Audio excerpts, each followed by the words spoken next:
มื้อนี้เอาภาพแห่งบุญแห่งกุศลมาฝากสถานตุญาติโยมคณะสงฆ์วัดพลทองบ้านพลทองเมืองไสยสถานนครหลวงเวียงจันทน์ได้พากันเจริญสติฝึกจิตในภาคบ่ายคือการย่างจงกรมจังกรรมคมนะคือการฝึกสติตนเองให้ฮู้ทันอารมณ์ว่าจะเป็นอารมณ์ทางใจ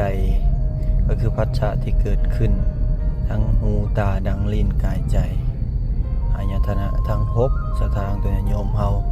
พระพุทธเจ้าเพิ่นว่าเมื่อจิตดีทุกอย่างก็ดีจังซั่นฝึกอยู่ที่จิตกำหนดหู้จิตทุกขณะอยู่ในปัจจุบันขณะเมื่อเข้าใจและหู้เห็นตามความเป็นจริงอยู่กับปัจจุบันขณะคือมีจิตอันแข็งแกร่งถือความโลภความโกรธความหลงหรือว่าโมโหโทโสเข้ามากัดกินจิตใจก็สลัดออกง่ายสลัดออกได้สลัดออกไวนั่นคือผลประโยชน์ของการฝึกจิตเมื่อสลัดสิ่งเหล่านั้นออกได้เฮาก็จะบ่ทุกข์หลายจะมีความสุขหลายจะมีความทุกข์น้อยศรัทธาของตัวโยมเฮาดังนั้นเมื่อเฮาแสวงหาความสุขจงฮู้ฝึกจิตเจ้าของเจริญสติตนเองให้ฮู้เท่าทันทุกอารมณ์ที่มันเกิดขึ้น